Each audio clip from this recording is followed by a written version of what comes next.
ယောက်ျားလေးတစ်ယောက်အတွက်ကမ္ဘာမြင့်ဆုံးအောင်မြင်မှုနေရာကိုရောက်သွားတာထက်ပိုပြီးရင်ခုန်စိတ်လို့ရှားဖို့ကောင်းတဲ့အရာပါချီအောင်မလဲ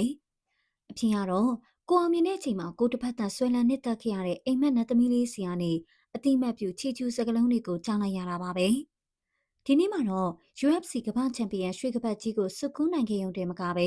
မင်းသမီးကျော်လီမိုးရီကိုရဲ့ချိုတာတဲ့ဂုံပြူစကားကြောင့်ပျော်ရွှင်မှုတွေနဲ့ထက်ကွမ်းဖြစ်နေတဲ့ကျမတို့ရဲ့မြမကုံဆောင်ဂျိုရှာဗန်အကြောင်းကိုတင်ဆက်ပေးကြပါမယ်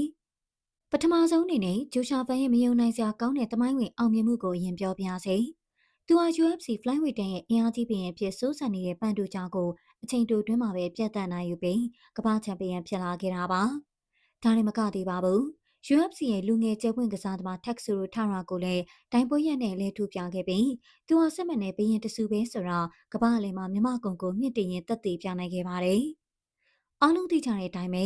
တမနီလက်တီးပိုင်ရှင်ဂျိုရှာဗန်ဟာထိတ်တန့်မင်းသမီးကျော်မိုးရီကိုရဲ့အမာခံ crush တူဖြစ်ပါတယ်။သူဟာကမ္ဘာချန်ပီယံမဖြစ်ခင်နာမည်မကြီးခင်ကတည်းကနိုင်ငံတကာအင်တာဗျူးတွေမှာမရှက်မကြောက်ပဲငါချန်ပီယံဖြစ်မှမမမို့ကိုတွားတွေ့မယ်။ချန်ပီယံဖြစ်မှပဲဖွင့်ပြောမယ်ဆိုတဲ့ပြတ်သားတဲ့ရီမန်းချက်မျိုးနဲ့စူးစမ်းခဲ့တာပါ။အခုတော့သူ့ရဲ့သွေးနဲ့ချွေရောထားတဲ့စူးစမ်းမှုတွေကတကယ်ပဲအရာထင်လာခဲ့ပါပြီ။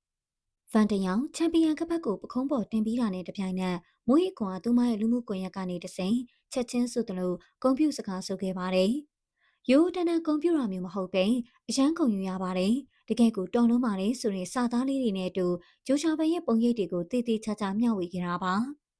ဘသူကမှလူသိရှင်ကြားဒီလောက်ထိအလေးပေးပြီးဂုံပြူလေးမရှိတဲ့ထိတ်တန်းမင်းသမီးတစ်လက်ကကိုယ့်အတွက်တည်တံ့အချိန်ပေးလိုက်တဲ့အခါကျိုးဝိုင်းတွေကတမ်မနီဖိုက်တာကြီးဂျိုရှာဘန်တယောက်နှလုံးသားတွေအရေးပြောသွားမှာကတော့သိကြပါပဲ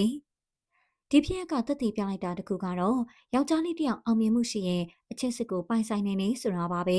။မိုးရီကိုလိုအနေထိုင်ကြည့်လိပြီးမာနာကြီးတဲ့မင်းသမီးမျိုးကိုတော့အရေးပြောအောင်လုပ်နိုင်တာကဂျိုရှာဘန်ရဲ့ယောက်ျားပီတာတဲ့စွမ်းရည်ကြောင့်လို့ပဲဆိုရမှာပါ။ပရိသတ်တွေကြားမှာလည်းဒါအမိုးရီက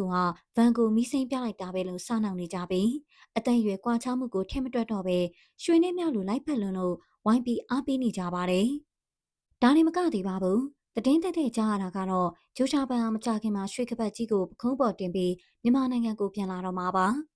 သူပြန်လာတဲ့အဓိကရည်ရွယ်ချက်ကမြန်မာပြည်သက်တွေကိုဂုဏ်ပြုကျင်တာပါတယ်လို့တစ်ဖက်မှာလည်းသူ့ရဲ့အိမ်မက်နဲ့သမီးမိုးရီကိုနဲ့တွေ့ဆုံပြီးတော့ဘဝလက်တွဲပေါ်ဖြည့်ရွေးချယ်ဖို့အထိကြီးမားတဲ့ရည်ရွယ်ချက်ရှိနေတယ်လို့သတင်းတွေထွက်ပေါ်နေပါတယ်။ကဲပရိသတ်ကြီးရော